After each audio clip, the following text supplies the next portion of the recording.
ברגע שאנחנו עובדים עם מישהו ועוזרים לו לגייס לקוחות, אני רוצה שאותו בן אדם יהיה טוב כדי שאני אוכל להפיץ טוב. אם אותו בן אדם הוא נוכל, מבחינתי יש לי צד בנוכלות. היום אומרים שאתה צריך הוק. אנשים מפספסים את זה, אחי, זה מזמן לא ההוק. אנשים כל כך מאומנים על לעשות סווייפ ברגע שהם רואים שאתה ממומן, שאיזה הוק, אחי? אף אחד לא מגיע בכלל לשלוש שניות הראשונות. רק ראו את הפריים שלך, ראו למעלה שאתה ממומן, מטיסים אותך. אנשים לא מבינים שהפייסבוק, אינסטגרם והטיקטוק זה הטלוויזיה שלהם שמשדרת 24/7. שבסוף אנחנו צריכים שהצופה שלא הכיר אותך לפני רגע, בסוף הסרטון יגיד, פאק, מי זה הבן אדם הזה? אני רוצה אותו. כי לבסוף, כל מאמני הכושר, אם נדבר עליי, ימכרו את אותו מוצר, ולאו דווקא שהיקר ביותר הוא הטוב ביותר. היקר ביותר הוא מי שמשך את העין והצליח לשכנע בתהליך המחירה טוב ביותר. היה לנו איזשהו רגע שאמרנו, אוקיי, אנחנו רוצים להתחיל לקבל לקוחות שהם מאוד מאוד מאוד גדולים. וכל פעם לעבוד עם אנשים הגדולים ביותר בלבד. הדבר הזה הכניס אותנו באיזשהו שלב אתה כבר לא אחראי על עצמך. אני חושב שזה ההבדל הגדול בין פרילנסר, שכן, גם אם הוא עכשיו שבועיים לא יעבוד, חודש לא יעבוד, הכל טוב, לא יקרה כלום. לבין אם פתאום אתה עם צוותים, ואתה לא רק אחראי אפילו על הצוותים, גם על המשפחות שלהם.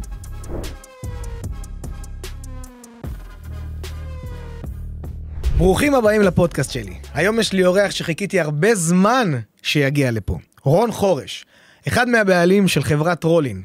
חברה מדהימה להפקת וידאו, אני חושב היום החברה המובילה בארץ. הסיפור שלי איתו הוא סיפור סופר מעניין, אבל קודם כל נגיד לו שלום, ותכף נצלול לתוך הפרטים. אחי יקר, בוקר טוב. בוקר טוב. תודה רבה, אחי, כיף להיות פה. איך הייתה נסיעה? חרה, אבל כיף גדול, אחי. כל עוד אתה בסוף הדרך, אחי, זה אור בקצה המנהרה. חברים, אז ככה בגדול. רון הוא דמות שמבחינתי עוררה השראה כבר לפני כמה שנים. אין הרבה אנשים, אגב, שמכירים אותי מהתקופה שאתה מכיר. כן? זה קטע. אני דווקא חשבתי שהכרתי אותך שכבר אתה היית מטאור. יחסית, אבל לא, אתה... מה, אחי, לפני כמה זמן אנחנו? אנחנו מדברים על 2021. 4 שנים. חשבתי יותר זמן, אבל עדיין פסיכי. כן, תחילת 2021. עדיין פסיכי, אבל... אז ככה, כשאני התחלתי להיכנס עם האונליין חזק יותר בארץ, חיפשתי איזושהי חברה של וידאו שתדע לקחת את התוכן, להנגיש אותו בצורה מספיק ויראלית, וגם שזה ייראה קולנועי, והתחלתי לדפדף ברשת. חיפשתי מה הגדולים עושים, הייתי עוקב קצת ניר דובדבני, קצת אלכס דניאל, כל מיני שמות ככה גדולים מפוצצים, לא רוצה להסגיר את כולם, לא כולם עדיין מפוצצים, אבל בכל אופן, ואז התחלתי לראות פריים שהיה חוזר על עצמו. באותו תקופת זמן זה היה חללית. והגעתי לחברת רולין. יצרתי קשר, ענה לי רון, באותה תקופת זמן בין 21, 20, לא יודע, בין כמה בדיוק. לא ידעתי עדיין את הגיל שלו. דיברנו, עשה לי את התהליך מחירה יפה, אהבתי, אמרתי אני מגיע. הגעתי למקום, אני רואה צוות מקצועי באיזה משרדים באזור ראשון, ואני רואה בחור צעיר, נראה ילד, שהוא ככה מנצח על כל התזמורת. אמרתי לעצמי בראש, איזה בחור מעניין, מעניין אם זה שלו או שהוא רק שכיר שם. התחלנו את הצילומים, דיברנו, עניינים, היה אחלה יום, בסוף פעם הייתי חייב לשאול אותו, תגיד לי בן כמה אתה? הוא אמר לי, תנחש. אמרתי לו, לא יודע, כאילו, אתה נראה צעיר, הוא אמר לי בן 20. והאופרציה הזאת הייתה נראית לי כל כך מורכבת לגיל 20, להבין איך לנהל ביזנס, איך לשלוט בחומר בצורה כל כך מקצועית, ולהנגיש את זה בצורה כל כך פשוטה לאותו אדם שהוא הלקוח, שזה אני, כמצולם, משלב הקריאייטיב, עד איך אנחנו מצלמים, איך זה נראה, ואם יש לי צלקות בפנים, אז איך הוא יודע את האזורים הנכונים, זה היה נראה לי too much information, בזמן כל כך קצר. ועם הזמן התחלתי לעקוב אחריו, אחרי סיימתי לעבוד איתו, התחלתי לעקוב, ואני רואה את הגדילה, ואני אומר, איך בגיל כל כך צעיר, הוא מצליח לעמוד במתח כל כך גבוה, בשוק כל כך תחרותי, ולשם כך, הוא הגיע היום. אז השאלה הראשונה... איזה הקדמה, אחי. זה לא הקדמה. איזה הקדמה, כל התהליך, אחי. זה עונה, זה כאילו שעוברים, נגיד עכשיו יש עונה ראשונה, עונה שנייה. ממש, אחי. בעונה השנייה, פרק הראשון, זה מתחיל לרוץ. וואו, אחי. תשמע, אני גם זוכר, הכנסת את היום צילום, ואני פתאום נזכר בכל מיני דברים, בחיים אף אחד לא... אני גם זוכר את היום צילום הזה פתאום. היה לנו ממש בסוף כאילו איזה כמה רגעים ששאלת כל מיני שאלות, שאני אומר, בוא אף פעם בחיים לא הסתכל לצורה הזאת, שזה גם אומר הרבה על הראייה העסקית שלך, של איך כל הדברים זזים, אתה יודע, אנשים מגיעים, חושבים הכל כאילו מוכן, הכל זה, לוקחים את זה כזה כמובן מאליו, שזה טוב, זה ככה אתה צריך, אבל לא הרבה, זה כמו שאתה הולך עכשיו לבית מלון, והכל מושלם, מעט מאוד אנשים יסתכלו ויתחילו להסתכל על מי אומר מה למי, ואיך כל האופרציה הזאת עובדת, נכון. ואתה הסתכלת, וזה היה מדהים, בדרך כלל אתה פשוט בא ליהנות והולך, ותודה רבה. נכון, האופי שלי הוא קצת... ישראלי. ישראלי קצת ביקורתי, אבל גם מאוד סקרן. פה הייתי מאוד סקרן. מדהים. אז השאלה שלי היא קודם כל, מי אתה, אני יודע שרולין זה וידאו, אני יודע שרולין זה תוכן, זה הפקות, אני עד היום לא יודע לנקד בדיוק מה זה רולין, ספר לי. תשמע, קצת קשה לאחד את זה, אבל אם אני צריך רגע להגיד לך בדיוק את מה אנחנו עושים הכי טוב, זה סוג של כל בן אדם מאוד חושש תמיד מהרושם הראשוני שלו. נכון? אתה נכנס לחדר, אתה רוצה שיחשבו עליך דברים מסוימים. שאתה אולי קריזמטי, אולי יש לך ביטחון, כל אחד ומה שחשוב לו. אנחנו יודעים להציג אותך באור הכי טוב שיש, או האור שאנחנו רוצים להציג אותך בו, לכל השאר. זאת אומרת, אם חשוב לך שידעו שאתה הכי טוב, כי אתה באמת הכי טוב, לא כי אתה מחרטט מישהו, אנחנו נדע איך להציג את זה. איזה תכונות אופי בדיוק לעשות? מה בדיוק איזה טקסט להגיד לך בדיוק? איזה זווית? איך לצלם אותך? כדי בעצם לגרום לצופה, לתת מודע שלו, לקלוט אותך באור חיובי. כי יש הרבה מאוד דרכים, אתה יודע, היום אומרים שאתה צריך הוק, או 3 שניות ראשונות. נכון. אנשים מפספסים את זה, אחי, זה מזמן לא ההוק. אנשים כל כך מאומנים על לעשות סווייפ ברגע שהם רואים שאתה ממומן, שאיזה הוק, אחי? אף אחד לא מגיע בכלל ל3 שניות הראשונות. רק ראו את הפריים שלך, ראו למעלה שאתה ממומן, מטיסים אותך. אז אנחנו, כל הדגש שלנו זה על איך בדיוק לעשות אחד פריים שיתפוס מספיק את העין. איך לגרום למילה הראשונה באמת, כאילו, יש שם כל כך הרבה דברים מאחורה, שבסוף אנחנו צריכים שהצופה, שלא הכיר אותך לפני רגע, בסוף הסרטון יגיד, פאק, מי זה הבן אדם הזה? אני רוצה אותו. אז אתה אומר שבעצם, אם אני שואל מה זה רולין, אתה אומר, רולין זה הפנס, אז זה הזרקור שלנו בתוך מקום מאוד חשוך, בדיוק עליך, וכולם ישימו לב שאתה במרכז העניינים. אפשר להגיד את זה ככה, אבל העניין הוא גם, זה לא, יכול להגיע אליי מישהו שאומר, שמה, אני לא הכי טוב, אבל אלה התכונות שחשוב לי להדגיש. בסדר? שאני מאוד מקצועי, שאני מאוד זה, כמובן אנחנו בשיחת אסטרטגיה מבינים בכלל, האם מה שהוא חושב זה מה שבאמת נכון להציג וכו' וכו', אבל החלטנו על כמה תכונות, מתחילים להציג אותם. והתכונות אופי האלה, זה מה שאנחנו בעצם מציגים, כי גם אתה יודע, הרבה פעמים אתה נמצא מול מישהו, שבסוף הוא חושב על עצמו משהו, אבל הוא מציג בכלל דברים אחרים לגמרי. כן. ופתאום אתה אומר לו מה הוא מציג, וזה כאילו עולם אחר. אבל התובנות האלה שהגעת אליהם, אלה לא תובנות שהיו בתחילת הדרך. זאת אומרת, בתחילת הדרך, היית ילד מגניב כזה, שעושה... עכשיו לא יהיה בן זונה. לא, היית מגניב כזה, עושה ברק דנס, גם עכשיו ראיתי שאתה קצת חוזר. מצלם, דברים מגניבים. וכאילו נכנסת לעולם התוכן, כי אמרת, שמע, אני שולט יש לי את הידע, אני יודע איך לעשות וידאו טוב, ואני נכנס, לא נכנסת עם איזה תוכנית עסקית, לא ישר ידעת איך זה הולך להיות, כי כרגע, איך שמסתכל על הדברים, יש פה איזו היררכיה שנבנית בצורה, איזו אופרציה שמתגבשת, שהיא נראית מאוד סדורה, בנויה חכם, עם איזשהו אופק קדימה. כי נגיד אני מסתכל על חברות וידאו אחרות, אני לא אגיד שמות, שהתחלתם איתם, הם דהרו איתכם, ולאט לאט הסוס שלהם נשאר ממש אחורה, שאתם כבר במקצה אחר.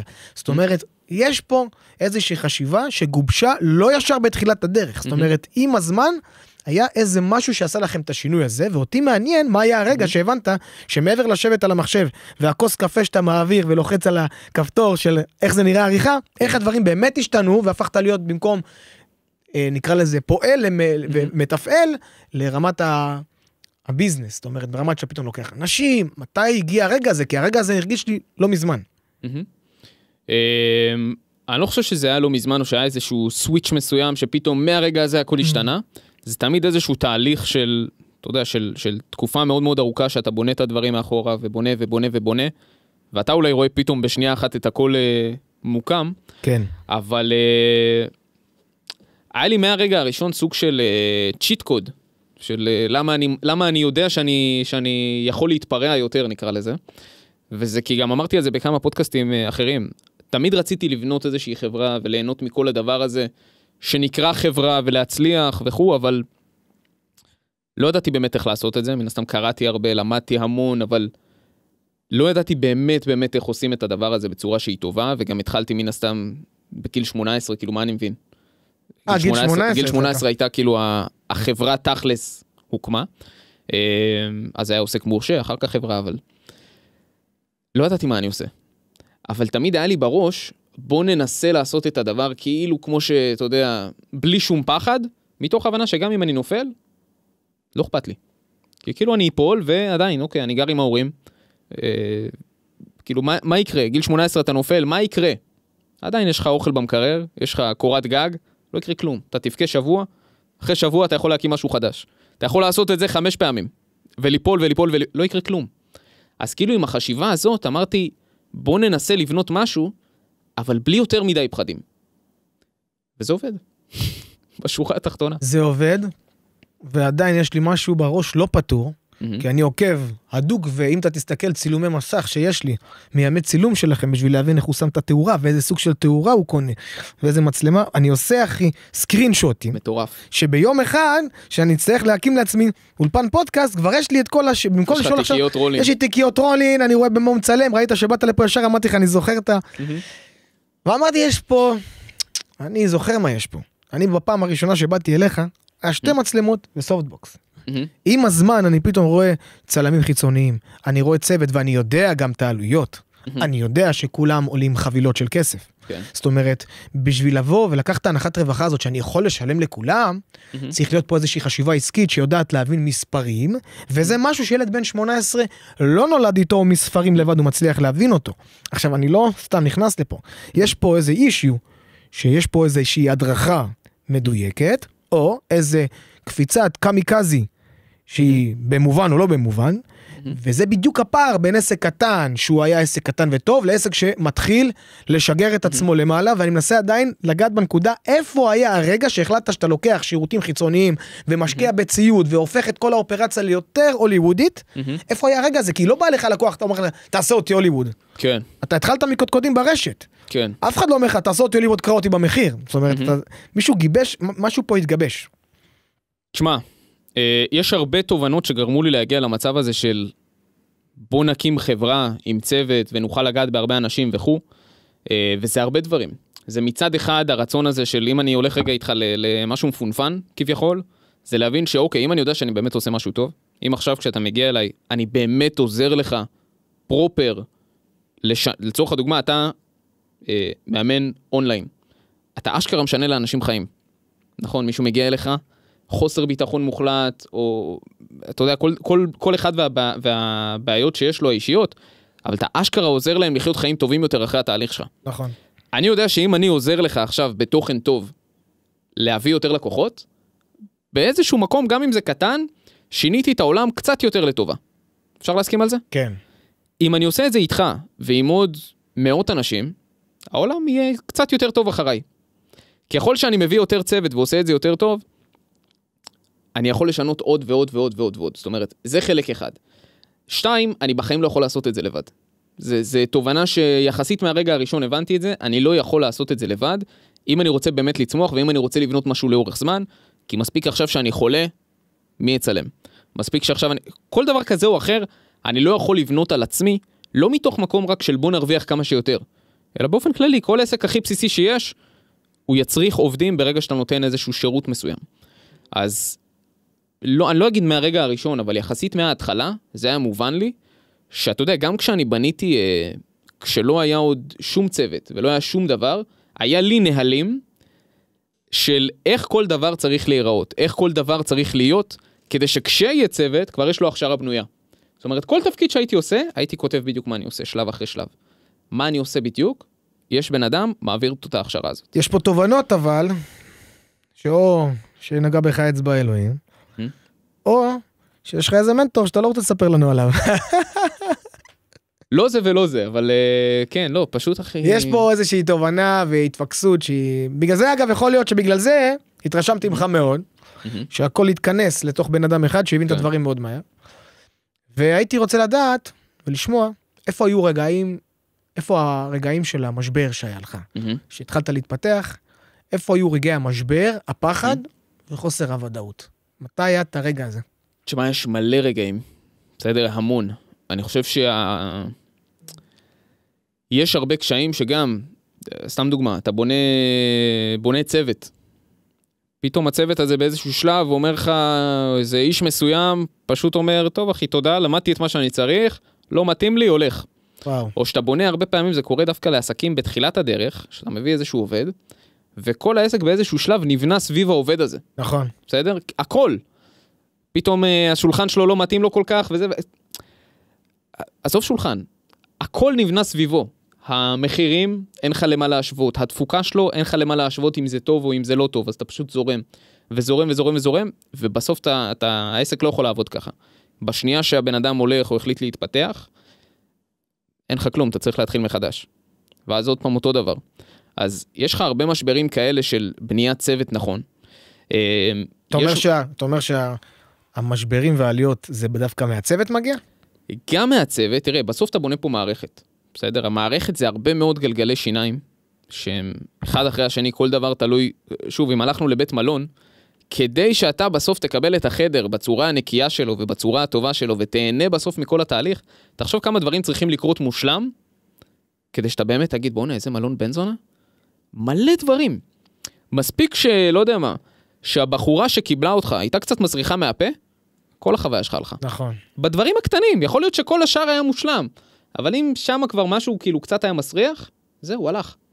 אז זה כאילו ברמה של כל הדברים צריכים להיות מושלם, כדי שבסוף אתה תעבור חוויה טובה, ולא רק חוויה טובה, גם תוצאות. עכשיו, יש גם הרבה דברים, כמו סתם דוגמה. היה לנו איזשהו רגע שאמרנו, אוקיי, אנחנו רוצים להתחיל לקבל לקוחות שהם מאוד מאוד מאוד גדולים.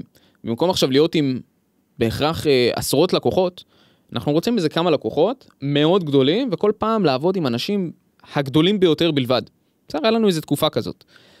הדבר הזה הכניס אותנו לסחרחורת מטורפת. מעניין לשמוע. כי פתאום, אני אזרוק לך סתם מספרים, בסדר? לא חשוב מספרים, אבל הבנתי. אם יש לי עכשיו לקוחות שהם יותר קטנים, אני יכול להישען עליהם. לקוח אחד עושה לי בעיות, הכל טוב. לא, כאילו לא דרמטי. אבל אם זה לקוחות שמחזיקים 20-30% מהנתח שלך, פתאום מישהו אחד אומר לך לא, אתה בבעיה. או לא, אבל פתאום אותו בן אדם חווה איזשהו משבר, מאחר לך בתשלומים, עושה לך כל מיני דברים כאלה ואחרים, אתה בבעיה. כי זה סכומים כבר שהם אחרים. ועד שהוא משלם ותזרים ורווחיות ועניינים, אתה נמצא פה באיזושהי בעייתיות. ואתה בנית על הגלגל הזה. ואתה בונה על הגלגל הזה, בדיוק. וגם לגייס לקוח כזה בדרך כלל יותר קשה. כי אתה מנסה לבנות מישהו שהוא לאורך זמן איתך. אז יש שם איזושהי בעייתיות. באיזשהו שלב הבנו שאנחנו חייבים גם לבנות מאוד על איזושהי עיקרית ביטחון. בסדר, וזה גם המזל שלנו שכן, תמיד, אתה יודע, מי שהיה איתנו, תמיד הלכנו איתו, ואף פעם לא נטשנו אף אחד, והם לא נטשו אותנו, אז יש לנו לקוחות שהם מאוד מאוד ותיקים עד היום. וזהו, זה דברים שאתה לומד עם הזמן. אתה אומר לקוח גדול, רוב האנשים רוצים להגיע ללקוח גדול. כן. יש בזה איזושהי אופוריה, שלקוח גדול זה כסף גדול. אבל לקוח גדול זה גם כאב ראש גדול, ומתח מאוד גדול על המערכת. כן. מה מהתובנות שלך, אתה יכול לומר היום לעסקים, שמחפשים את הלקוחות הגדולים, מה הם צריכים לשים על השולחן מ-day one? תראה, גם כשאתה מדבר על לקוח גדול, יש בו, אתה יודע, לקוח גדול בשבילי, יכול להיות שבשביל מישהו אחר זה לקוח קטן, ויכול להיות שהלקוח הקטן שלי בשביל מישהו זה לקוח גדול. נכון. אז זה גם צריך רגע לשים פה את העניין, אבל דווקא הרבה פעמים ככל שאתה עולה בלקוחות גדולים יותר ויותר, דווקא הכאב ראש פוחת. הכאב ראש הכי גדול זה דווקא בלקוחות הקטנים. כי שם אתה יודע, הם כאילו חסכו ושילמו לך, ובשבילם זה עולם ומלואו, וחשוב להם להיות מפוקסים על כל דבר קטן, ואני מבין את זה מאוד. ויותר מזה, הרבה פעמים הם מאוד רוצים להיות בשליטה על כל דבר. למרות שאני יודע שמה שהם עכשיו מציעים לי לעשות, לא יעבוד להם, עדיין חשוב להם להיות מאוד בשליטה, כי הם מאוד לחוצים. לקוח גדול ברוב הפעמים, הוא מאוד מנסה, מאוד נותן לך את היד החופשית שלך. כן. ואז אם אתה טוב, הוא ייתן לך עוד צ'אנס, ועוד צ'אנס, ועוד צ'אנס, ועוד צ'אנס, ואתה באמת יוצרים מערכת יחסים, וזה דווקא כן משהו שהייתי רוצה שאנשים ישאפו להגיע אליו. אתה אומר שבעצם לקוח גדול זה דווקא פחות כאב ראש. כן. יותר, אבל זה יותר מסוכן, נקרא לזה בצורה כזאת. מסוכן שהעסק שלך יהיה מבוסס על כמה שחקני מפתח בלבד. זה מה שמסוכן. כי אתה יודע, מספיק שיש לך גם, כמו שיש לך עכשיו שוק מסוים. ברגע שהשוק הזה נופל, אתה נשארת בכלום. ברגע שיש לך כמה שווקים שאתה עובד איתם, אז הכל טוב. אפילו בוא ניקח את המלחמה, בסדר? או כל דבר כזה או אחר. בתקופה של המלחמה היה תקופה מאוד מאוד ארוכה, שהמשק הישראלי היה פשוט עצור. כאילו לא יכלת לעשות שום דבר. עכשיו, יכלנו גם לעצור ולהגיד, אוקיי, הכל טוב, אבל רצינו שלא לעשות את זה, מכמה סיבות. אחד, יש לנו עובדים. אנחנו רוצים לספק להם גם ביטחון, אני לא רוצה לשלוח אותם לחל"ת. אני רוצה שכולם יעבדו רגיל. אבל זה קצת מצחיק כשכל המשק שלך פה, אין לך לקוחות ואין לך שום דבר, וכולם עוצרים ומטלים לך ימי צילום, ואתה צריך להחזיר כספים, וכאב ראש אחד גדול. מה שעשינו באותו רגע היה דווקא לפנות לאמריקאים. לפנות לשוק בחול, ומהר מאוד, אני חושב שתוך איזה שבועיים כבר חזרנו לעבודה בתפוקה כמעט רגילה לגמרי. זאת אומרת, העובדים, הצוות, אף אחד לא הרגיש איזשהו משבר. למרות שאצלנו היינו באיזשהו רצון מאוד מאוד מהיר, איך אנחנו כן מצליחים להכניס, אתה יודע, את אותם תפוקות. והמתח הזה היה עליך? ברור. זאת אומרת, אתה צריך להביא את הקונקשנים? ברור. באיזשהו שלב אתה כבר לא אחראי על עצמך. אני חושב שזה ההבדל הגדול בין פרילנסר, שכן, גם אם הוא עכשיו שבועיים לא יעבוד, חודש לא יעבוד, כואב לו הראש או אין לו כוח למשהו, הכל טוב, לא יקרה כלום. אתה מתמודד עם זה עם עצמך, לבין אם פתאום אתה עם צוותים, ואתה לא רק אחראי אפילו על הצוותים, גם על המשפחות שלהם. כי אם הוא לא מביא את המשכורת בסוף החודש, זה גם המשפחה שלו נדפקת מזה. אז יש פה באיזשהו שלב הרבה מאוד מתח מהעולם הזה, אבל זה בסדר, כי אני מבחינתי יודע שלא משנה מה יקרה, אנחנו נדע לחשוב בצורה יצירתית ומה לעשות ואיך לעשות, וברוך השם, השוק הזה, יש לו הרבה מאוד ביקוש, אז כמו שאמרנו, גם אם כל ישראל פתאום לא עובדת, פונים לחול. והמפתח שלנו, היכולת שלנו, זה שהמוצר שלנו תמיד היה, ותמיד אנחנו שואפים שהוא יהיה הכי טוב שיש. אז הרבה יותר קל לנו גם לגייס עבודה, כשאתה יודע שיש לך ביקוש למוצר. כשאתה באמת יודע שיש לך קבלות. אתה יודע, אנחנו מדברים פה על עובדים, ובעלי עסקים שיש להם עסק כבר תקופה ויש להם עובדים, מבינים שעובדים זה אחד החלקים הכי קשים בלהיות בעל עסק. כן. לתת להם את הרווחה שלהם. למה לדעתך זה ככה, אבל? בגדול? כי רוב האנשים, אני לא, עוד פעם, בגדול, רוצים לשלם מעט ולקבל הרבה. בדיוק. אני חושב שהרבה בעלי עסקים מסתכלים על העובדים שלהם בתור משהו שהוא, אני אגיד את זה כמו שזה, מסתכלים על העובדים שלהם בתור משהו שהוא יותר נחות, זמני, שהוא מגיע והוא לתקופה והם צריכים לשרת אותם, וכל התפיסה של הרבה בעלי עסקים לגבי עובדים היא לא נכונה. זה אולי היה נכון לפני 20 ו-30 שנה, שהיה לך שוק של מעסיקים, והיית יכול, אתה יודע, לעשות הרבה מאוד דברים, אבל אני חושב שבסוף, כשאתה תבנה חברה שאתה רוצה להיות בעובד, יהיה לך עובדים טובים, ויהיה לך עובדים שירימו אותך, ואתה תרים אותם, ורוב בעלי העסקים לא היו מוכנים לעבוד בחברה שלהם יום אחד. אז כאילו, למה אתה מצפה? נכון, אבל אתה יודע מה? אתה נותן פה משהו, שתראה עכשיו איך אנחנו לוקחים אותו במערבולת, ותראה על מה זה יושב. אנחנו אומרים שרוב בעלי העסקים הכי מתקשים לעבוד מול עובדים. זה אחד האתגרים הכי גדולים בעסק. כן. ואז אנחנו באים ואומרים, על מנת שהעובדים האלה יהיו טובים, והתפוקה שלהם תהיה טובה, וירגישו שייכות אמיתית ולויאליים למקום, הם צריכים להיות מתוגמלים בהתאם. על מנת שהם יהיו מתוגמלים בהתאם, בעל העסק צריך לתמחר בהתאם, ולהרוויח בהתאם. על מנת שבעל העסק יצטרך להרוויח בהתאם, הוא צריך לייצר סיסטם, לא נקרא לזה סיסטם, הוא יצטרך לייצר חזות דיגיטלית, קודם כל, שתביא את הלידים. ואחרי החזות הדיגיטלית שתביא את הלידים, צריך שיהיה מסע מחירה נכון, וכל הדבר הזה משפיע על האתגר הגדול ביותר בעסק, שזה ניהול עובדים, כי בסוף הכל קם ונופל על הכסף. אז כשאתה מסתכל על הדברים בצורה רחבה, לא במקרו, למיקרו, אתה מבין שלבסוף בעל עסק יצליח או יפסיד על עניין התמחור שלו, והתמחור שלו יקבל את האליבי על ידי החזות והשיווק שלו. ואנחנו מגיעים שוב פעם לרולין. כן. והיום, מפה אני כבר מקפיץ את זה, אני לא הולך להתעקל על זה.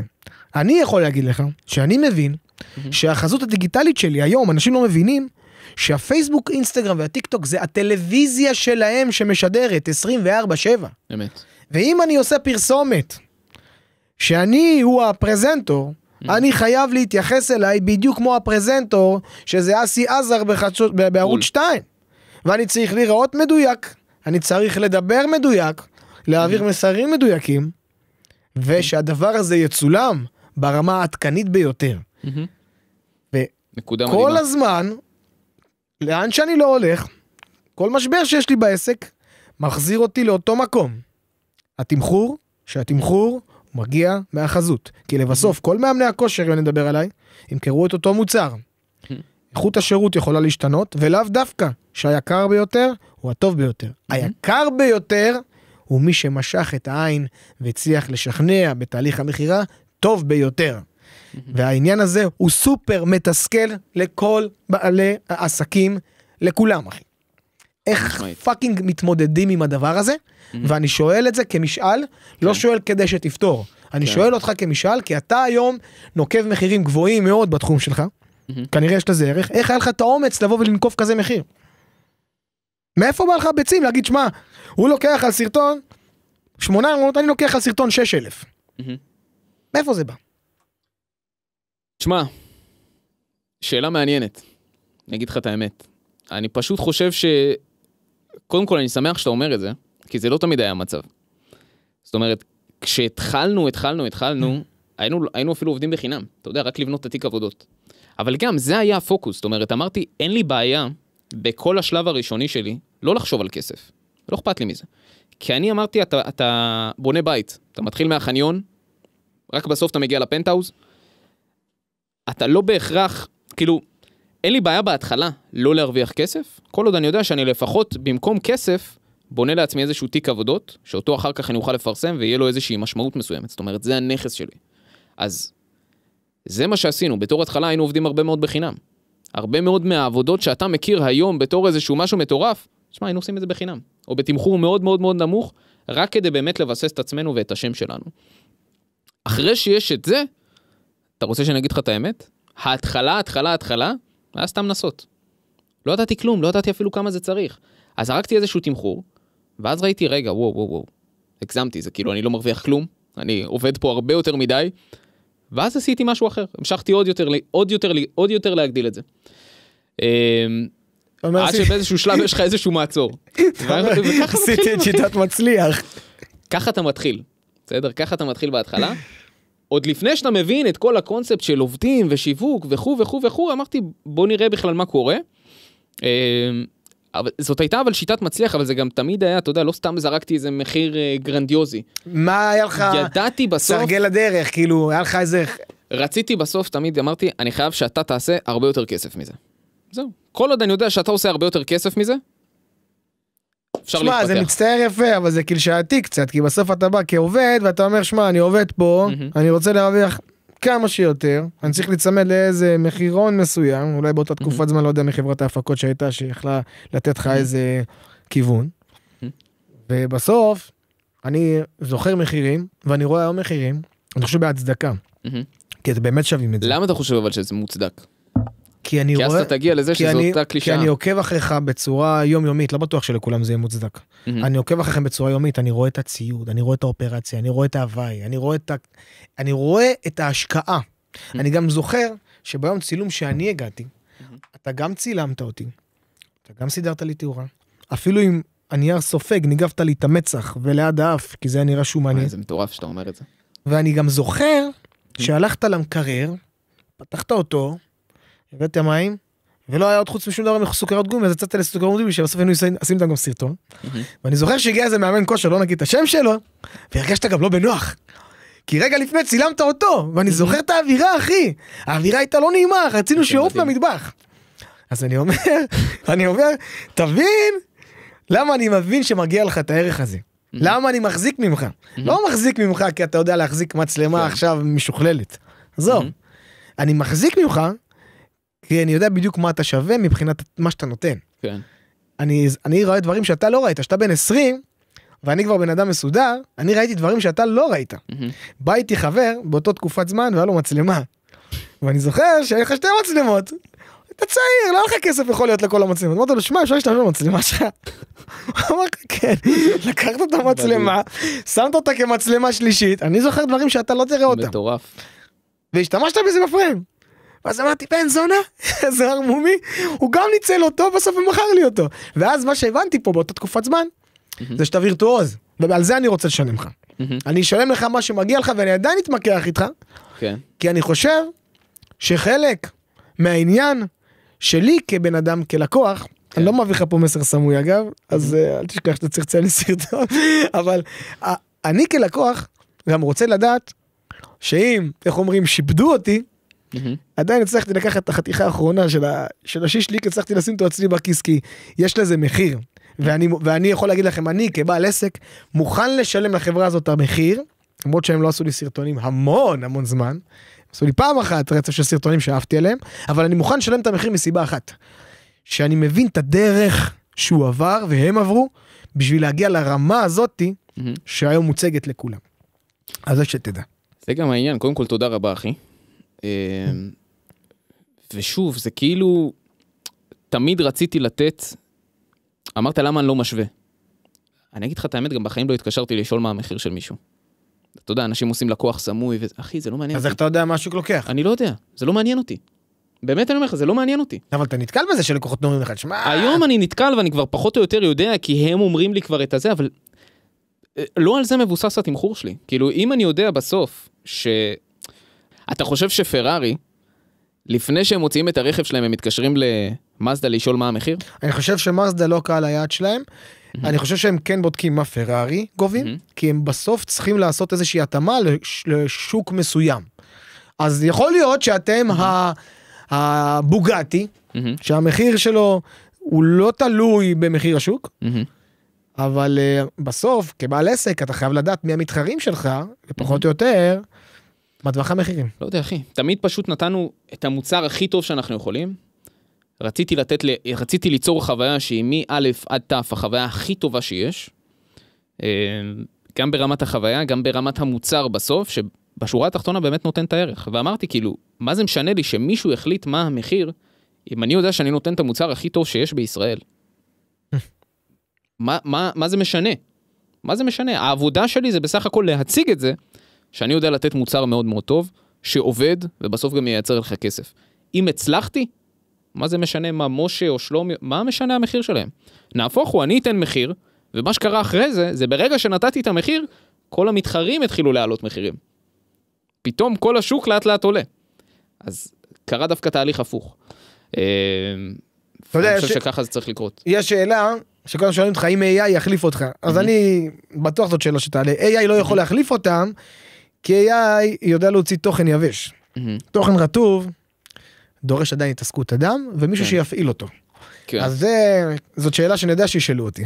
כן, אז אני אגיד לך משהו, AI זה מטורף, בעיקר עכשיו עם האקדמיה, שזה עוד יותר ספציפי, כי אתה יודע, ברולינג וידאו אנחנו גם עושים את ההפקה, גם את האסטרטגיה, וגם יש הרבה חלקים שקשה מאוד לבינה מלאכותית להחליף. אבל בעריכה עוד יותר שואלים את זה, כאילו האם AI פשוט יתחיל לערוך במקומך וזהו. אז אני תמיד אומר שזו שאלה מצחיקה, כי זה כמו שעכשיו אתה מתחיל לבנות בית, ואתה בונה אותו עם פטיש, לפני לא יודע כמה זמן, ופתאום יצאה טכנולוגיה חדשה, יש לך דחפור. אז מה אתה תגיד? לא, אל תשתמשו בדחפור, כי הוא יחליף לנו את העבודה. לא, הדחפור לא יחליף לך את העבודה, הוא רק מייעל אותך. הוא רק עוזר לך לבנות את אותו בית הרבה יותר מהר והרבה יותר טוב, שתוכל לבנות עוד 10 בתים באותו זמן של בית אחד. אז זה בסך הכל עוד כלי. שמי שיחליף את אותו בן אדם שעובד עם פטיש, זה לא הדחפור. זה מי שידע להשתמש בדחפור. כן. אז אני אומר, בוא תיכנס לעולם הבינה המלאכותית כמה שיותר מהר. תלמד איך לעבוד איתה, ותלמד מה לעשות. זה גם חלק ממה שאתם נותנים לאנשים שלכם בקורס? ברור. היום אתה מלמד תוכנת עריכה, זה עוד כלי.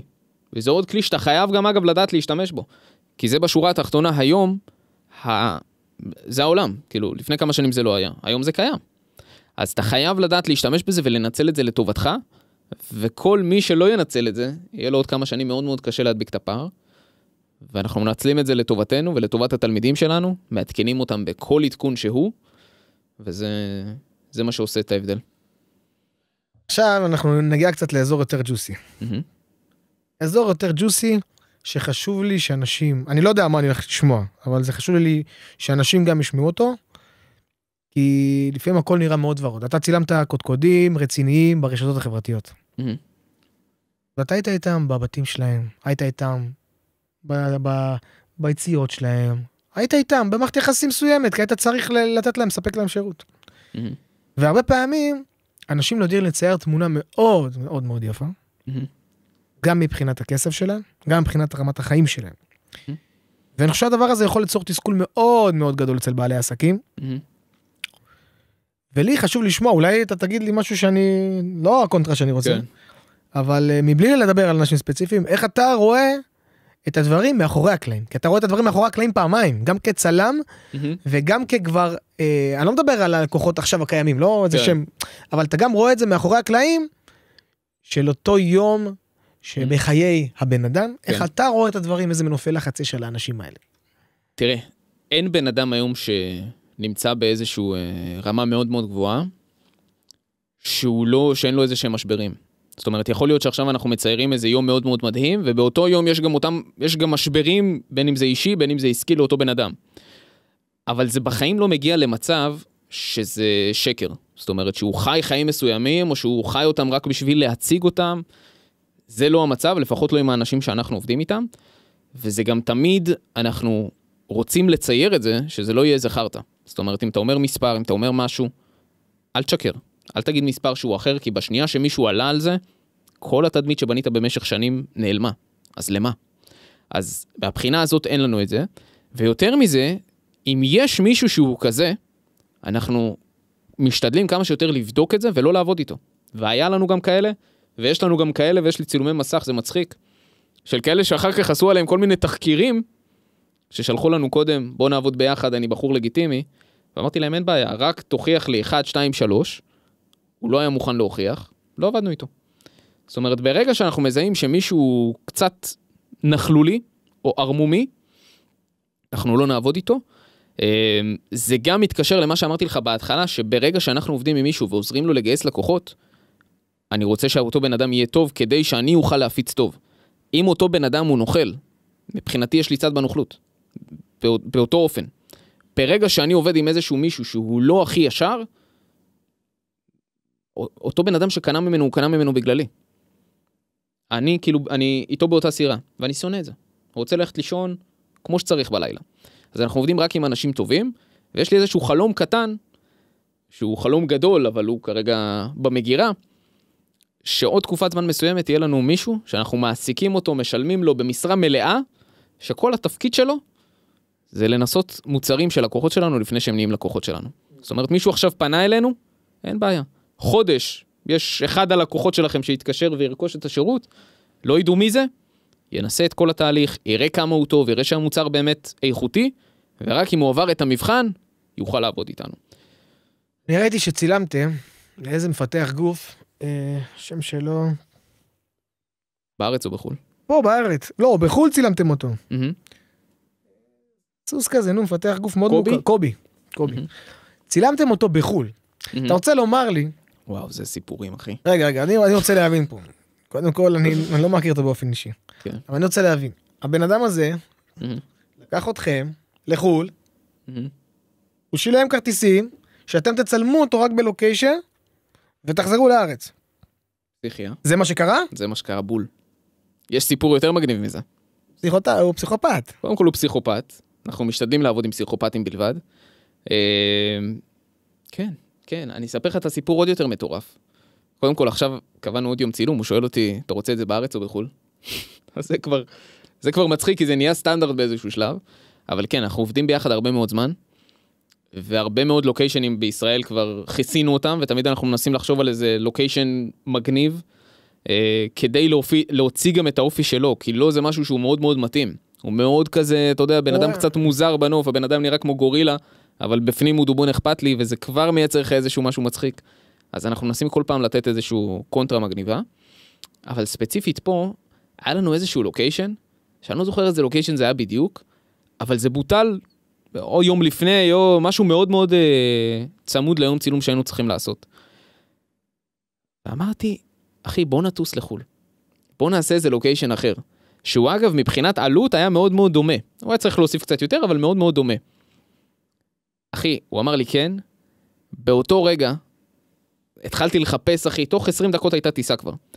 באותו רגע התחלתי לחפש חבר'ה של טיסות. הייתי תוך כדי נהיגה, היה לי מיליון דברים, מחפש באינסטגרם, שולח, מתקשר לאנשים, אחי, תמצא לי טיסה הכי קרוב שיש, הכי מהיר שיש בשעות האלה, כי אתה צריך גם שזה יהיה בשעה ספציפית, שיהיה לך זמן לצלם, שלא תבזבז את כל הזמן שלך על טיסה. שעה ספציפית זה, תוך 20 דקות הייתה טיסה כבר. סגורה. וואו. שאלתי אותו, אגב, שאלתי אותו. כמה רחוק אנשים הולכים, אחי? תקשיב, שאלתי אותו, אח שלי, זה המחיר, וזה הזה, וזה הזה, האם זה בסדר? הוא אמר לי, כן. הטיסה כבר הייתה סגורה כששאלתי אותו. זאת אומרת, תבין גם את רמת האמון. שאלתי אותו בשביל הספורט, אבל בתכלס כבר סגרתי הכל. תבין את רמת האמון שיש לי באותה רמה. אני לא מכיר אותו, אבל כל הכבוד לו, אחי. זה פסיכי. אני יודע שבאותה תקופת זמן גם צילמתם את אבא חטוב. והוא התפוצץ מהר בארץ. שגם צביקה בחור מדהים, אחי. לא מכיר גם אותו, בטוח שהוא גם בחור מדהים, וגם בטוח שהוא גם כן אומן, אם הוא הצליח לעשות מה שהוא עשה. באמת. ונגיד, אתם נמצאים עכשיו, יש לכם כמה מאמנים שהם קודקודים, יש לכם גם את בר, יש לכם אותו, והוא כבר עזב את התחום. כן. ואתה רואה נישות שונות. איך אתה יודע למי להאמין? זאת אומרת, איך אתה... שמה הכוונה? זאת אומרת, אתה רואה את הדרך שלו, את הדרך שלו, הדרך שלו. אתה בראש שלך.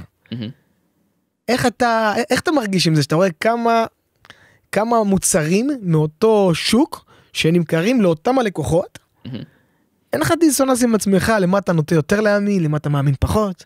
זה לא עניין של למה אתה נוטה יותר להאמין, כי כל אחד גם מוכר בצורה קצת שונה. אבל זה אותו מוצר. אם ניכנס לעומק, אתה גם תבין שזה כן לקוחות שהם קצת שונים, וזה גם הרבה פעמים ההשתדלות שלנו, זאת אומרת, אנחנו כן משתדלים כמה שיותר שיהיה פחות ניגוד אינטרסים, אם בכל זאת יש איזשהו משהו, סתם דוגמה, שתי עורכי דין ששניהם באותו תחום והכל אותו דבר, אין לי בעיה לעבוד בהכרח עם שניהם, כל עוד אין לנו איזושהי בלעדיות ספציפית איתם, אין לי בעיה לעבוד עם שניהם, אני ידע שלצורך הדוגמה, אם עכשיו יש איזשהו לקוח שמתלבט בין שניהם, בדרך כלל אתה לא משאיר לבן אדם אחד. אז הוא ישיר פנייה לשני עורכי הדין, ומשם זה שלהם, זאת אומרת, המחירה, המוצר וכו', זה שלהם, כל אחד יתאים לו משהו אחר. ויצא לך שרצית לקחת שירות מאחד האנשים שלך, והיית באיזושהי... גם, זה קיים. כי אתה אומר, שמה, אני אקח אצלו את הדיאטה, אבל מה הוא יגיד? לא, זה לא קיים ככה. מה, אתה עובד עם הקודקודים? אני עובד עם הקודקודים. ואולי אתה רוצה לקחת שירות מהם? זה כן קיים, אוקיי, אני אקח את המוצר הזה וזה, אבל כאילו, אחי, זה כל כך לא אכפת לאנשים, אחי. קח את זה, תהנה, תתפרע, כאילו, זה לא... זה מעבר, אתה מבין? זה הרבה מעבר. זה לא באמת מעניין. כך, תהנה, כאילו גם אנשים מבינים שזה הרבה פעמים בסוף עניין של חיבור אישי, או זה ספציפית קצת יותר יתאים לי, או זה... חורש, כמה הקמפיינר משמעותי לסרטון שאתם מייצרים? משמעותי מאוד, אבל לא ברמות שהן פסיכופתיות, ואני אסביר. יכול להיות לך קמפיינר שהוא באמת לא מחובר, או לא כל כך איתנו, וכן הוא יכול לעשות דברים שבסוף יערסו את העניין של את התוצאות של הסרטונים. אבל העניין שצריך להבין זה כזה דבר, לא משנה מי הקמפיינר, הוא יכול להיות הכי מדהים שיש, או אחד שעוד צריך להשתפר, אבל בסוף הסרטון, התוכן, ישפר גם את הקמפיינר. זאת אומרת, בסוף תחשוב שהתפקיד של קמפיינר ברוב הפעמים, הקמפיינרים הבסיסיים, זה פשוט להפיץ את המסר שלך לכמה שיותר עיניים של אנשים. בסדר?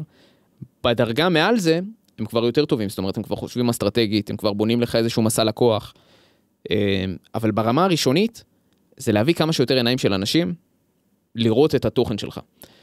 אם התוכן שלי הוא טוב, אותם עיניים של אנשים יהיו יותר רלוונטיים. זאת אומרת, ברגע שאתה רלוונטי למוצר שלי, וראית תוכן שרלוונטי לך, אתה תרצה לקנות. לעומת אם היית רואה סתם תמונה, שיכול להיות שאתה עדיין רלוונטי למוצר שלי, אבל לא הבנת את זה מהמודעה. אתה מבין? זאת אומרת, עצם המודעה ואיך שהיא נראית, גורמת לך לרצות לקנות. גם אם הוא הגיע אליך קודם באיזושהי תצורה שונה. זאת אומרת, התוכן בסוף עוזר הרבה יותר למחירות, עוזר הרבה יותר לקניות, והוא משפר את הקמפיינרים, כי בסוף התוצאות שלהם יהיו יותר טובות איתנו, וקמפיינרים מאוד אוהבים אותנו, ואנחנו מאוד אוהבים אותם, אנחנו בדרך כלל עובדים בשיתוף פעולה. זאת אומרת, זה חשוב, עדיף קמפיינר טוב, עדיף מערך טוב, אבל התוכן זה הדבר שהיום מנצח. שהיום פונים אליך ורוצים לקנות ממך את המוצר. רוצים לדבר עם רון חורש. מה קורה? מאוד קשה למכור לו רון חורש. שמה, מה הכוונה? אתה בא לך בן אדם, אומרים לך, שמה, אני רוצה לקרוא לך את המוצר, את הפנים של העסק, אני הולך להשקיף פה הרבה כסף, אתה לא יכול לשים לו איש מחירות כרגע. כן. אין פה את הידע הטכני, אין פה מספיק רזומה והבנות וכישורים שהמוח שלך יודע לעשות. בסוף מרון חורש הוא מוכר לי. איך מתגברים על זה? אז אני אגיד לך משהו, יש דווקא, בהתחלה זה היה ככה, אבל באיזשהו שלב אתה גדל למין צורה שאנשים כבר לא מצפים דווקא למה שאתה אומר. זאת אומרת, בהתחלה כן, זה היה רק רון חורש, ואם מישהו עונה אז פתאום מרימים גבה, אבל באיזשהו שלב זה כאילו, אנשים כבר לא מצפים בהכרח לרון חורש, הם כבר יודעים שזה כבר מחלקות אחרות ודברים אחרים, אז זה בסדר, אבל כן בהתחלה, אני תמיד אומר, סבבה, אז יהיה איזשהו קושי שיהיה לך קצת קשה להתגבר עליו. אז זה אומר שאני צריך להשקיע באיש מחירות שהוא יודע איך להתמודד עם הבעיות האלה. וכל התהליך צריך להיות עוד יותר טוב, כדי שהבחור שלי והלקוח שלי לא ישים לב בכלל שיש כאן משהו שהוא לא טוב. אז ברגע שהשירות הוא באמת מדהים מההתחלה ועד הסוף, אין איזושהי בעיה. מתי הבעיה? אם משהו לא טוב, או אם יש איזושהי טעות, אז מתחיל להיות שם כבר איזושהי בעיה, ואתה כבר אומר, אוקיי, זה בגלל שרון לא פה וכו' וכו' וכו', אבל אם הכל טוב, על מה, כאילו, איזה בעיה תהיה? אם אתה מבסוט. אז האיש מחירות שלך כן עובד לפי מחירון מסוים, כי איך הוא אמור לדעת לתמחר? לא, מה זאת אומרת? יש לך תמחורים ידועים. אז היום יש לך תמחורים מדויקים. ברור. אתה לא, אתה כבר לא במצליח היום. נו, באמת, אחי. היום ברור, אחי. זה לא שכונה. וכמה פעמים שאנשים... תקשיב, התהליך שעברנו מההתחלה עד לעכשיו, זה תהליך שהוא פסיכי, של מי באמת ילד שפשוט לא מבין כלום, אחי. בבורסה, אתה בבורסה עכשיו? כן, מי בן אדם שלא יודע כלום, עד להגיע להיות החברה הכי מובילה, אתה צריך לעבור שם איזשהו תהליך. אז היום כבר הכל מסודר, יש לך מחלקות, יש לך כל אחד יודע מה הוא עושה, הכל בסדר, כולם מסודרים, אבל זה לא התחיל ככה, והיום ברור שזה לא שיטת מצליח, ואתה עובד מאוד מאוד מסודר, וכל הלקוחות בצורה מאוד מאוד מסודרת ומאורגנת. ועכשיו שאלה ככה שהיא פנינה, שאני אוהב לשאול אותה תמיד. אתה עכשיו חברה במדינת ישראל, יש לך עלויות אדירות ויקרות, מעבר לעלויות שאתה גובה, יש את העלויות תפעול. באמת. אתה שכירות, אתה עובדים. כמה המדינה משפדת לך את הצורה? נהנית. היא נהנית מאוד. השאלה היא פה לא בשביל הצחוק. כן. אני רוצה שאנשים יבינו רגע, שמאחורי המספרים שאתם חושבים שלוקחים לכם, אתם לא מבינים כמה לוקחים לנו. כן. לא, זה לא קרוב, אחי. אני עדיין כל חודש, אגב, בהלם מזה. אני אומר, בוא נראה איך זה הגיוני. זה פסיכי. זה פשוט. זה פסיכופתי. אתה יודע, לא באתי להתבחין. אבל זה פשוט לא הגיוני מה שהמדינה אוכלת מבעלי העסקים. לא הגיוני, אחי. אמת, אחי. שמע. אבל בסדר, אנחנו... עשיתי מחזורים טובים. כן. אחי, אבל מה בסוף קורה? אתה צריך לתמחר עוד יותר גבוה. כי אתה רוצה רווחיות גבוהה יותר. אבל אז יחכה לך בצד, מס חברות, והיום חוק הרווחים הכלואים דיבידנד, ומחר יש לך תנאים פנסיוניים, ואתה אומר, בוא נע, זה לא הגיוני. ואנחנו מנחים אותנו לא טוב. אומרים לנו, תעבדו עם פרילנסרים, לא טוב פרילנסרים. גם את זה אתה לא יכול. לא טוב, אנחנו צריכים עובדים, על מנת שיהיה לנו הוצאה מוכרת ב100%. ואז אתה מבין, שאתה כבר מזמן, לא רון חורש היוצר. אתה רון חורש, שרץ בתוך מבוך וכל פעם חפש פתח אחר, עד שאור כוח נגמר, עד שהוא יגיע לקיר סתום, או שהוא יצליח להמציא חללית שתעבור את המבוך הזה. וזה מאוד מאוד מאוד קשה, ואני אומר את זה בכוונה לבעלי העסקים שיצפו.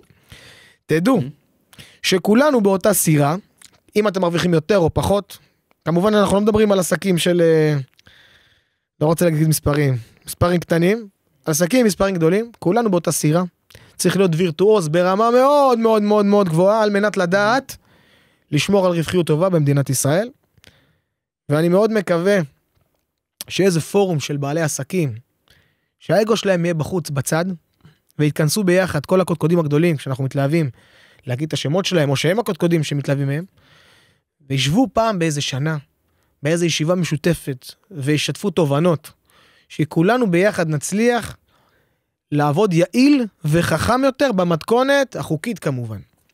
מה אתה חושב על זה? אני חושב שזה מדהים,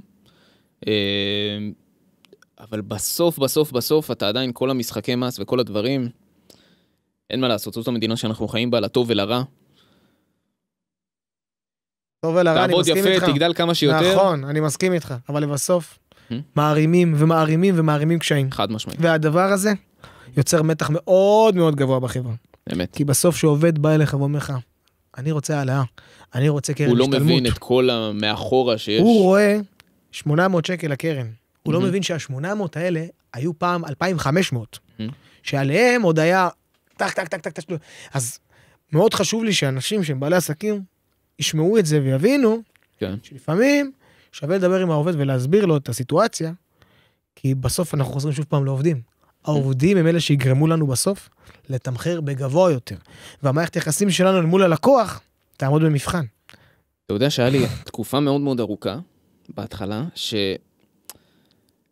שהייתי רואה, אתה יודע, את ההכנסות גדלות, ולא רציתי שזה יגדל, כי פחדתי לשלם יותר מס. נכון. זאת אומרת, אם אני רואה שיש לי עכשיו איזה חשבונית שאני כאילו צריך להוציא, אומר, לא, תחי לי את זה לחודש הבא, שאני לא אשלם החודש את המס. ואז הוא אומר, רון, קח בחשבון, שביטוח לאומי גם צריך לעלות לתקרה שלו. לא, אבל אני אומר, פחדתי להגדיל הכנסות, כי פחדתי לשלם את התשלומי מיסים האלה. אבל באיזשהו שלב אתה מבין שזה חרטא. כי אתה צריך לדעת לנהל את הדבר הזה, אבל זה איזושהי פרדיגמה שברגע ששברת אותה, שאתה כן, סבבה, אתה תשלם מס, אבל אתה צריך להרוויח פשוט מספיק. בשורה התחתונה, יש פה הרבה בעיות והרבה קשיים לעסקים עם כל ענייני המיסים, אבל אתה צריך להרוויח באמת מספיק, כדי להבין שזה בסוף... וחוזרים תמיד... עדיין זין בתחת, אבל... עם וזלין. זאת המדינה, בדיוק, זאת המדינה. רק תזכור אבל, בסוף הכל קם ונופל על התמחור. אם אתה מתמחר... לא רק תמחור, אחי. למה? אם אנחנו מגיעים למיסים. תמחרת נמוך, תמכור מלא. לא תצליח לספק את הסחורה. אבל אם תמכרת נמוך... זה כל המעגל, אבל אחי, צריך להיות מושלם. אם תמכרת נמוך ומכרת המון, בסוף שאתה מגיע לתשלום של מיסים, אז מהכלום הזה לא נשאר כלום. עכשיו תמחר גבוה ואוכלים לך, עוד נשאר בפה שתדע משהו. אבל אם תמכרת גבוה, אז זה מגיע גם בעוד הרבה תצורות אחרות, כי אז אתה צריך לספק סחורה הרבה יותר איכותית, כלומר, אנשי צוות הרבה יותר איכותיים, שעולים הרבה יותר. אתה אומר שאתה שיטת מצליח, זה לא, סתם, אני צוחק. העובדים פתאום אתה צריך גם לשלם הרבה יותר, כי אתה צריך לספק סחורה יותר איכותית, אתה צריך שיווק יותר איכותי, אתה צריך להכניס הרבה יותר, ופתאום יש לך הרבה יותר התנגדויות במחירה. אז יש איזושהי נקודת איזון מסוימת, ובסוף ככה עובדת כל הכלכלה שלנו, כן? אבל יש לך איזושהי נקודת איזון, אבל זה לא הכל, התמחור זה גם וגם וגם וגם וגם, וברגע שתמחרת זה משפיע על עוד הרבה דברים אחרים, לנמוך ולגבוה, וצריך לדעת את כל הדברים. זה בסוף התפקיד שלנו כיזמים. כמה רגעים אחרונים לפני שאנחנו סוגרים, אבל אני מסתכל עליך ואני כל הזמן בוחן את האנשים שאני עוקב אחריהם. אני שם לב שאתה בן אדם מאוד פרטי. גם כשאתה משתף, אתה משתף בירידה על עצמך. אתה לא תשתף, אתה תמיד תשים את עצמך מול איזה ראש ביצה, ותשים את עצמך כאיזה חנבת, אתה אף פעם לא תדע לקחת, אתה מאוד צנוע, יש לך את הצניעות.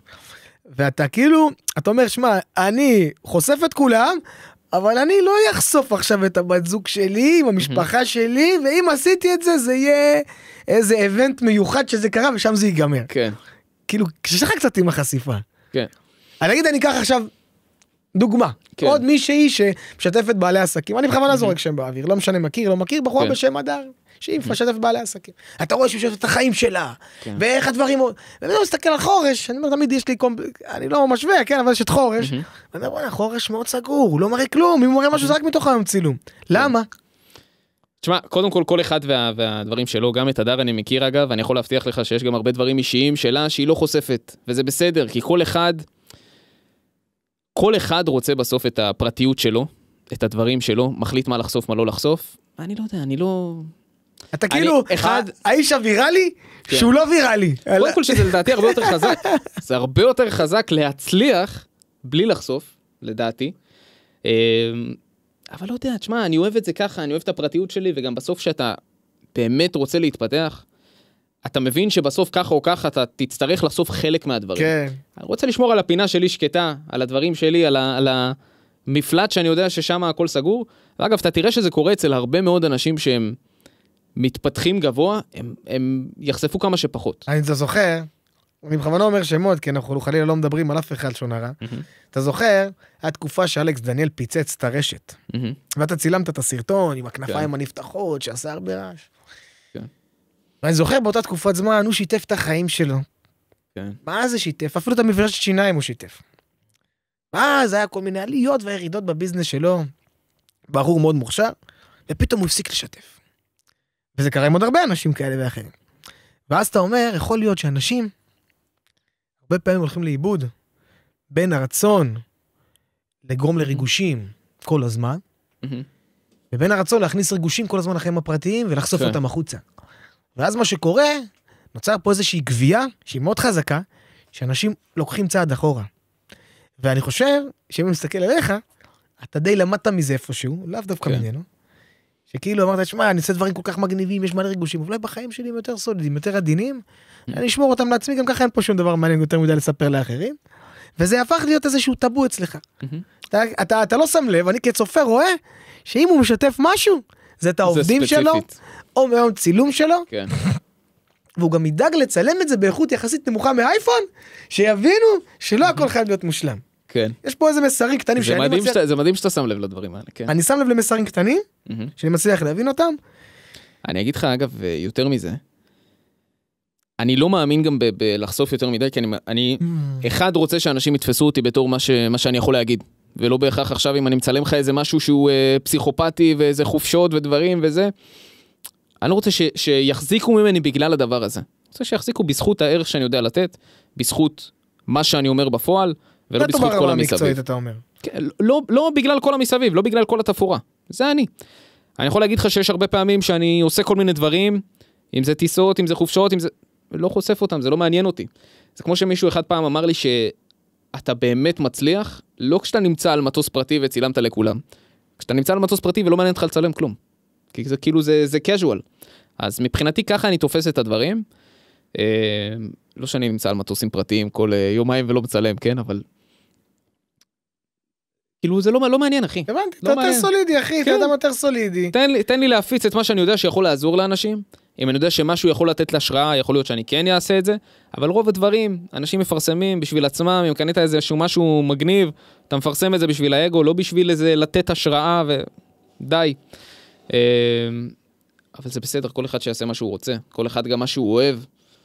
אני אוהב, אתה גם רואה, לבוש ברגוע, זה מה שאני אוהב. והוא עם כל הבלינג בלינג, עם כל החבר'ה של הבלינג בלינג. חבר'ה, סיימתי פרק עם רון, זה היה פרק כיף, ומאוד אותנטי ואמיתי. כשאנשים אומרים הרבה פעמים אותנטיים, הם מנסים להיות אותנטיים. ויש אנשים שפשוט מדברים אותנטי. אני חושב שרון הוא כזה. שמחתי ממש לארח אותך, אחי. שמחתי להיות, אחי. שיח היה סופר כנה, ועדיין סגור מהמקום של רון. ככה אני מרגיש שרון שומר על איזה בייס, שהוא לא יפתח אותו משלו, למה זה ככה? למה אני אומר? רגע, אני אגיד לך למה אני אומר. כי בסוף, בשביל להגיע לעוצמה הזאת, והעוצמה היא לא בכסף. עזוב את הכסף, אני לא בוחן את הכסף, אני בוחן את העשייה. העוצמה של העשייה שהוא עשה, יש פה חתיכת דרך שקשה מאוד להבין אותה. זה רק נראה דרך פשוטה. אני מצליח להבין, כי אני עובד עם עורכי תוכן, אני יודע עצמי לעשות תוכן, ואני יודע עצמי לצלם, אבל אתה מבין את הניואנסים הקטנים שבן אדם נכנס אליהם, ושם העוצמה נמדדת, ואני מאחל לך הרבה בהצלחה, אחי. יקר. ואני מקווה שבקרוב אתה תמצא זמן גם לצלם אותי, ותמשיכו לעקוב אחרי הפודקאסט, ואני ממליץ לכם לעקוב אחרי רולין, ואם אתם רוצים להיות ה-best of the best בעולמות שלכם, אם אתם מאמנים, אל תעקבו אחריהם, תשאירו לי. אז רולין, רון חורש והצוות התותח והשותפים, ושיהיה לנו אחלה סופש, למרות שאנחנו לא בסופש, אבל זה המשתמע זרם לי. אח שלי, תודה שבאת. השתבח שמך, תודה רבה. המון בהצלחה.